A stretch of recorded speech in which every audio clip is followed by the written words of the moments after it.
अस्सलामुअलैकुम वरहमतुल्लाहि वबरकातुहू। फ़अऊज़ु बिल्लाहि मिनश शैतानिर रजीम। बिस्मिल्लाहिर रहमानिर रहीम। अल्हम्दुलिल्लाहि रब्बिल आलमीन वस्सलातु वस्सलामु अला रसूलिहिल करीम। अम्मा बाद। अजीज नाज़रीन, अब हम जानेंगे आज के बयान में कि बिदात की कितनी किस्में हैं और कौन सी किस्म जायज़ है और कौन सी किस्म नाजायज़ और मना है, हमारे लिए हराम है। मेरी अजीज दीनी बहनों, आइए तो शुरुआत करते हैं बिदात की किस्मों के साथ। बिदत की दो किस्में हैं। एक किस्म आदात में बिदात, जैसे कि असबाब दुनिया में नई नई इजादात करना। जैसे कि अब हमारी दुनियावी जिंदगी में हम ऐसे मकानात बना रहे जो नबी सल्लल्लाहु अलैहि वसल्लम के ज़माने में नहीं थे, ऐसे यानी कि सवारियों का इस्तेमाल कर रहे हैं जो आप सल्लल्लाहु अलैहि वसल्लम के ज़माने में नहीं थे। इसी तरह ऐसी ग़िज़ाएँ खा रहे हैं जो रसूलुल्लाह सल्लल्लाहु अलैहि वसल्लम के ज़माने में नहीं थे। तो आमतौर पर आप देखते कि लोग क्या करते, जब हम किसी को बिदअत के ताल्लुक से समझाने के लिए जाते कि ये नहीं करो क्योंकि नबी सल्लल्लाहु अलैहि वसल्लम के ज़माने में ये नहीं हुआ, तो तब वो लोग क्या करते, अक्सर मिसाल देते, देखिए कम इल्म लोग, कि अब आप नबी सल्लल्लाहु अलैहि वसल्लम के ज़माने में फिर ऐसे बिल्डिंगा थे क्या, ऐसे खाने क्या वो लोग खाते थे क्या, ऐसी सवारियां जैसे आप लोग कार में बैठ रहे हैं, बैग पे बैठ रहे हैं, ये प्लेन में बैठ रहे हैं, ट्रेन में बैठ रहे हैं, ऐसी सवारियां थे क्या, वो लोग घोड़ों पे, खच्चरों पे, गधों पे सवारी करें, फिर तो आप लोग उसी का इस्तेमाल करो बोलते। तो अजीज नाजरीन, इस चीज़ की हमको इजाज़त है क्योंकि अल्लाह ताला ने इंसान को अक्ल दी और दुनिया में भेजा, और ज़माने के हिसाब से टेक्नोलॉजी की तरक्की करते हुए दुनियावी असबाब का इस्तेमाल करके अगर हम ज़िंदगी गुजार रहे हैं तो इसमें कोई मना नहीं है हमारे लिए, क्योंकि आदात में असल की अबाहत है। आदात में असल अबाहत है। रोज़मर्रा की ज़िंदगी में तब्दीली में कोई हर्ज नहीं है हमारे लिए। हम ऐसे लिबास पहन रहे हैं, लेकिन सतर पोशी है बराबर पहनने में, लेकिन वो अगर यानी कि खाली झुब्बेज पहन के रहना बोल के कुछ भी नहीं है। अगर आप ऐसे लिबास पहन रहे हैं जो अलग अलग अंदाज में सिए हुए हैं तो कोई हर्ज नहीं है, लेकिन चुस्त लिबास पहनने से, बेपर्दा लिबास पहनने से आदमियों को भी जो चीज़ें मना की गई हैं, जैसे कलर्स है, जैसे कि रेशमी लिबास है, ऐसे चीज़ों से रुकना चाहिए। बनिस्बत इसके बखिया कोई भी असबाब दुनिया में तब्दीली, कोई भी चीज़ों की, अच्छा ऊंचे मकानात बना के रहना करना, इसमें कोई मना नहीं है। तो ये क्या हुआ, दुनिया में नई चीज़ों का ईजाद है, तो ये मना नहीं है। ये एक किस्म हो गई। अब हम आए देखें कि इससे दीन में नई चीज़ों का ईजाद करना, ये हमारे लिए हराम है, इसकी हमको इजाज़त नहीं है। दीन में नई चीज़ों के ईजाद करना मना है, क्योंकि अल्लाह सुब्हानहू व तआला ने रसूलुल्लाह सल्लल्लाहु अलैहि वसल्लम पर उस वक्त जब आप मैदान अरफात में हज्जतुल विदा में आप सल्लल्लाहु अलैहि वसल्लम जो है 9 ज़िलहज्जा के दिन मौजूद थे, उस वक्त अल्लाह ताला ने सूरह माइदा आयत नंबर 3 नाजिल फरमाई। और मेरी नाजरीन, उस वक्त अल्लाह ने क्या फरमाया, औज़ु बिल्लाहि मिनश शैतानिर रजीम, अल यौमा अकमलतु लकुम दीनकुम व अतममतु अलैकुम निअमती व रज़ीतु लकुमुल इस्लाम दीना। अल्लाह ताला ने इस आयत में फरमाया, आज के दिन हमने दीन, अल्लाह ने दीन को तकमील कर दिया, अल्लाह ताला ने, और अपनी नेमतों को तकमील फरमा दिया, और अल्लाह ताला तुमसे राजी है इस्लाम के दीन होने पर। यानी कि अल्लाह ताला ने इस आयत में क्या फरमाया कि जितने भी अब तक मोहम्मद सल्लल्लाहु अलैहि वसल्लम के जरिए से इबादत के तरीके, सवाब के लिए किए जाने वाले नेक काम हैं, उन तमाम के छोटे से छोटे लेकर बड़े से बड़ा तरीका अल्लाह ताला की तरफ से आ चुका है। अब सब तकमील हो रहे हैं। अब कोई ना नया तरीका ईजाद करे, ना किसी की तुमको ज़रूरत है। जितनी तुम्हारा बंदों के लिए ज़रूरत थी, अल्लाह ताला ने उसको तकमील फरमा दिया है, अपनी नेमतें मुकम्मिल फरमा दी हैं। और अल्लाह ताला ने यह भी साथ ही फरमा दिया कि फरमाया है यहाँ पर कि वरज़ीतु लकुमुल इस्लाम दीना, अल्लाह तुमसे राजी है सिर्फ इस्लाम के दीन होने पर। यानी कि अल्लाह ताला हमसे सिर्फ वही तरीक़ा इस्लाम कबूल करेंगे जो रसूलुल्लाह सल्लल्लाहु अलैहि वसल्लम के तरीके पर होगा। इस बात से भी अल्लाह हमको यहाँ पर मतनब्बा फरमाते हैं। और मेरी अजीज दीनी बहनों, रसूलुल्लाह सल्लल्लाहु अलैहि वसल्लम ने भी फरमाया है, जैसे सही बुखारी मुस्लिम की हदीस है। आइए मैं उसका तर्जुमा आपके आगे रखती हूँ, जिसमें आप सल्लल्लाहु अलैहि वसल्लम का फरमान मुबारक है कि जिस किसी ने कोई ऐसा काम किया जो हमारे दीन के तरीके पर नहीं है तो मरदूद है। इसी तरह सही मुस्लिम की और एक हदीस है जिसके भी अल्फाज ये हैं कि नबी सल्लल्लाहु अलैहि वसल्लम ने फरमाया, जिस किसी ने हमारे दीन में किसी ऐसी नई चीज़ का ईजाद किया जो दीन में पहले से नहीं है तो वो रद्द है। तो मेरी अजीज़ों, इसीलिए हमारे लिए जो है दीन में नई चीज़ों का ईजाद करना बिदात है। अब आइए देखते हैं दीन में बिदात की फिर कितनी किस्में हैं। जैसे कि दीन में बिदात की भी हमको 2 किस्में मिलती हैं। जैसे पहला खौली और एतिकादी बिदात।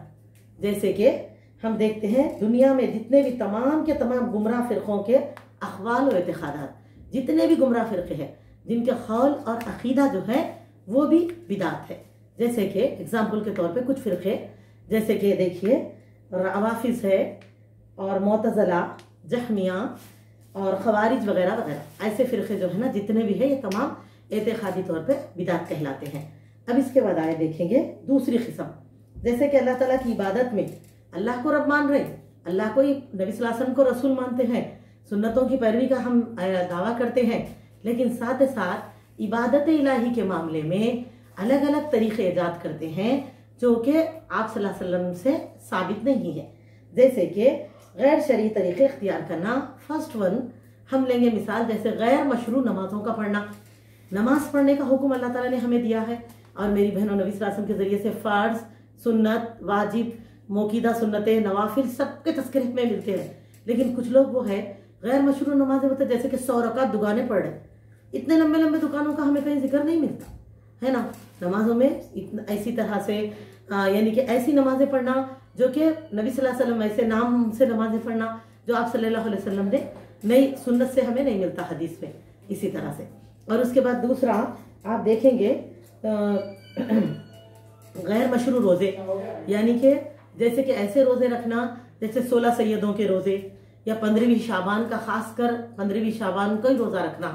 इसी तरह से जैसे कि 26 और 27 रजब का रोजा रखना, जबकि आप देखिए रोजे सुन्नत में हमको हदीस में हमें मिलते हैं फर्ज रोजों के अलावा कितने नफिल रोजे हैं, कौन कौन खुसूसी तारीखों पे रोजा रखना है, किसकी फजीलत है। लेकिन फिर सोचने वाली बात है मेरी दीनी बहनों, फिर हम क्यों नहीं इस बात पर गौर करते कि फिर ये रोजों का जिक्र हमें हदीस में क्यों नहीं मिला।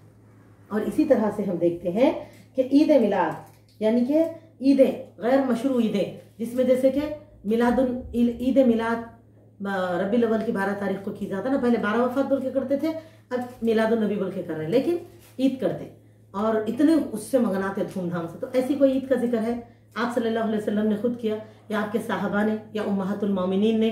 मेरी अजीजों, इसी तरह से अभी एक आज के ज़माने में तो और भी तरक्की है। क्या है देखिए, अक्सर लोग क्या करते, शव्वाल के 6 रोजे रखकर भी छोटी ईद करते, हालांकि ईदैन सिर्फ 2 है ना, यानी कि ईद उल फित्र, ईद उल अजहा। तो आप पका के खा लो, मना नहीं है, लेकिन उसको खुसूसी तौर पे नाम देते हैं छोटी ईद। और कई लोग तो वो है जो उस दिन नमाज भी पढ़ लेते हैं, रकात नफिल ईद की नमाज, अल्लाहु अकबर।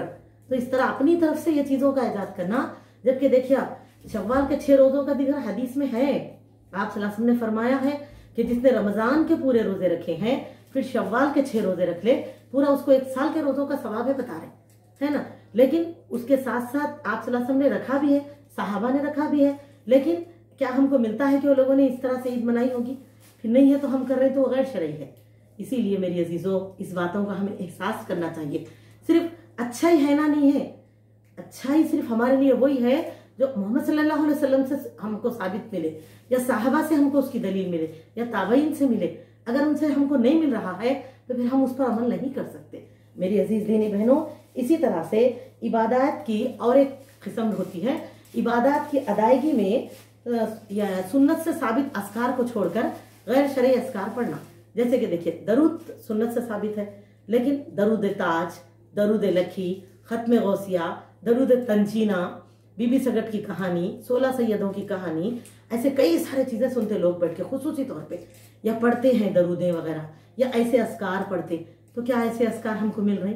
नहीं ना, तो फिर हम नहीं कैसा पढ़ सकते उसको। और फिर इसी तरह से जैसे थर्ड वन, अपने आप पर इबादत के मामले में सख्ती बरतना। जैसे कि हम देखते हैं कि कई ऐसे अस्कार है, दुआएं हैं जो हम पढ़ते हैं। जैसे कि अब मिसाल के तौर पे ले लीजिए आयत करीमा वाली आयत।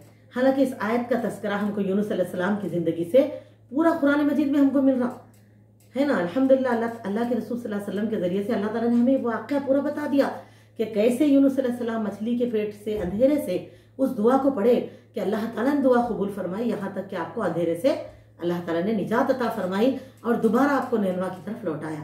लेकिन मेरी अजीज दीनी बहनों, क्या सवालात बार पढ़े कि हमको मिल रहा तो उसको क्या करते, कितने बार पढ़े यूनुस अलैहिस्सलाम नहीं मालूम है ना। इतना पढ़े जितना कि अल्लाह राजी हो जाए, वो इससे कम भी हो सकता है, ज्यादा भी हो सकता है। अल्लाह ताला आपकी दुआ को कबूल करके आपको वहां से निजात दे दिए। तो हमको इससे क्या पता चला, कभी भी हम अगर कोई मुश्किल में हो, कोई तकलीफ में हो, तो हमको क्या करना है, इस दुआ को कसरत से पढ़ना चाहिए, यहाँ तक कि अल्लाह परेशानी को दूर करे। लेकिन हम क्या करते, मुश्किल में है, वक्त में नियत कर लेते हैं अल्लाह मुश्किल दूर कर दिया तो हम पढ़ेंगे, फिर जब बोलते हैं अम्मा सवा लाख बार कैसे पढ़ेंगे, लिहाजा पूरे लोगों को बुला के दस्तर बिछा के पढ़े। तो इस तरह से करने का हमको अल्लाह ताला आप सल्लल्लाहु अलैहि वसल्लम हमको कहीं भी नहीं बताया ऐसा। समझ रहे कि इतने बारीक आप पढ़े बोल के, कोई हदीस से नहीं है। और खुद पढ़ने वालों से भी पूछो, वो लोग को यही जवाब देंगे, क्या है कि नहीं मालूम, पहले से लोग पढ़ते हुए आए बोलते। तो ये तो हमारे लिए दीन नहीं हुआ ना अजीजों। इसी तरह से आयत करीमा वाली आयत के साथ साथ अक्सर आप देखिए लोग दरूद का भी दस्तर बिछाते हैं। हालांकि जुमा के दिन कसरत दरूद पढ़ो, रोजाना भी कसरत से दरूद पढ़ो। हम एक मरतबा दरूद पढ़ते हैं, 10 रहमतें अल्लाह हम पर नाजिल फरमाते हैं, अल्हम्दुलिल्लाह, हाज़ा मिन फज़्ल रब्बी। लेकिन आप सल्लल्लाहु अलैहि वसल्लम ने ऐसा नहीं बताया कि दस्तर बिछा के पूरे मिलकर इज्तिमाई तौर पर पढ़े। ये इनफिरादी इबादत है, उसको वैसे ही करना चाहिए हमको। अगर बगैर गिनती के करो, वो नबी मोहम्मद सल्लल्लाहु अलैहि वसल्लम जो बेइंतहा अपनी उम्मत से मोहब्बत करते थे, उनको हम भी वैसे ही तरह से आप पर दरूद का एहतमाम करिए, कसरत से करो बोले, लेकिन हिसाब नहीं है। लेकिन हमने इसको भी एक हिसाब और एक लिमिट में और एक तरीका अंदाज, दस्तर बिछा के पढ़ना, बीजियां डाल के पढ़ना। इसी तरह से आप देखिए बकरा का दस्तर बिछा रहे, आजकल तो तौबा का दस्तर, इस्तिग़फ़ार का दस्तर, तरक्कियां देखिए। इस्लाम को किस तरह से हम लोग अपनी मनमानी तौर पे अपने अपने अंदाज में ढालना शुरू कर दिया और इसको ही दीन का हिस्सा बना लिए, सही सुन्नतें चले गई पीछे। तो मेरी अजीजों, ये तमाम बिदात है। अब इसी तरह से हम देखते हैं बच्चों की पैदाइश। अल्लाह ताला के पैदाइश के वक्त में सुन्नत तरीका क्या है? अल्लाह ताला के बच्चों की पैदाइश की खुशी में करने का अकीक़ा है, उसको छोड़ के छिल्ला छट्टी कर रहे हैं, ये बिदात है। इसी तरह से जनाजों में मरहूमीन को सवाब पहुंचाने की नीयत से इंतकाल होते ही क्या कर रहे हैं, पूरे बैठ जा रहे सूरह मुल्क लेके पढ़ने। हालांकि सूरह मुल्क का पढ़ना हर रात सोने से पहले पढ़ना हमको सुन्नत से साबित मिलता है, लेकिन किसी के इंतकाल पर पढ़ना कभी मिला हमको ऐसा नहीं है। लेकिन पूरे मिलके पढ़ के 41 मरतबा पढ़ के उसको पानी पे दम करके देते। तो ये इसी तरह, और इस तरह से देखिए जैसे कि जनाजे के नाम पर 40 दिन खाना देना। अच्छा 40 दिन तो हम दे रहे, फिर 40 दिन के बाद क्या उस जनाजे को भूखा रख देंगे हम? मरहूम हमारे माँ बाप, हमारे अहलो रिश्तेदार तो हमको पूरी जिंदगी खाना खिलाए, तो हम सिर्फ 40 दिन खिला के रोक लेंगे? फिर क्या 40 दिन के बाद क़यामत तक जो वहां सो रही उनको कौन खाना खिलाएंगे? तो सब बोलेंगे अल्लाह। तो फिर मेरी अजीजों, ये इब्तदाई 40 दिन का वादा अल्लाह नहीं करे, क्या हमको दे दिए जिम्मेदारी? तो ये सही नहीं है। अल्लाह ताला से दुआ करो उनके लिए, लेकिन ऐसा करना नहीं है। और आप सल्लल्लाहु अलैहि वसल्लम नहीं दिए। हालांकि आप सल्लल्लाहु अलैहि वसल्लम की जिंदगी में आपके 2 अज़वाज मुतहरात, आपकी 3 साहिबजादियां, आपके 3 साहिबजादों का इंतकाल हुआ, लेकिन सवाब के तौर पर आप सल्लल्लाहु अलैहि वसल्लम ने ऐसा कोई अमल नहीं किया। हर चीज की हमको सुन्नत में दलील मिलती है, इसीलिए साहब इकराम रज़ियल्लाहु अन्हुम अजमईन ने भी कभी ऐसा काम नहीं किया मेरी अजीजों। इसीलिए हमको जो है इस तरह का काम नहीं करना चाहिए। इसी तरह 40वां करना, तीजा यानी कि क्या बताते 10वां, 20वीं, 7वीं, ये तमाम क्या है, बिदात है। इसी तरह से सवाब वो तरीका है जो उस तरीका शरीयत से हमको मिल रहा, कौन से तरीके पे सवाब पहुंचाना है उसको देखे, हदीस से उसके हिसाब से अपने मरहूमिन के लिए सवाब का एहतमाम करें, यानी कि अल्लाह ताला से दुआ करें, क्योंकि हकीकत में नेक औलाद सवाब जारिया है। लेकिन जब हम ये तरीके करेंगे तो उल्टा हम गलती करेंगे। हम अगर अल्लाह तौफीक दे हमको, अगर हमको मालूम था हमारे बच्चे ये सब करने वाले हैं, किसी के वालिदैन को मालूम है, लेकिन वो मना भी नहीं करे, मर गए, तो अल्लाह करे शायद उनकी भी पूछो। तो इसीलिए इन चीज़ों से बचे मेरी अजीज़ों। इसी तरह से देखते हैं हम लोग शादी ब्याह के वक्त में। अब देखो शादी तो दुनियावी मामला है बोलेंगे, लेकिन नहीं, अल्लाह के नबी सल्लल्लाहु अलैहि वसल्लम ने क्या फरमाया, अल-निकाह मिन सुन्नती व मन रग़बा अन सुन्नती फलैसा मिन्नी।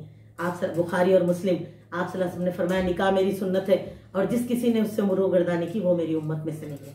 तो मेरी अजीज़ों, निकाह सुन्नत है, इसीलिए हमको तरीके पे करना चाहिए जैसे आप सल्लल्लाहु अलैहि वसल्लम ने किया।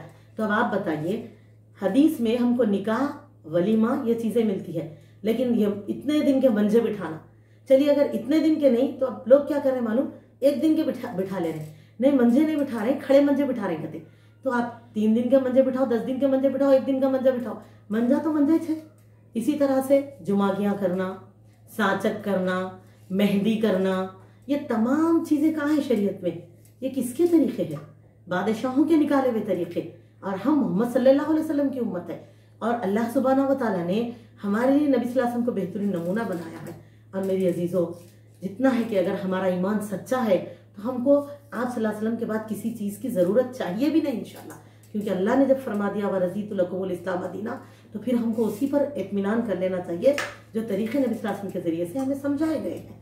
तो तो ये तमाम बिदात है और इसकी कमी को अल्लाह पूरा करे, ज़्यादती को माफ़ फरमा दे अल्फाज की।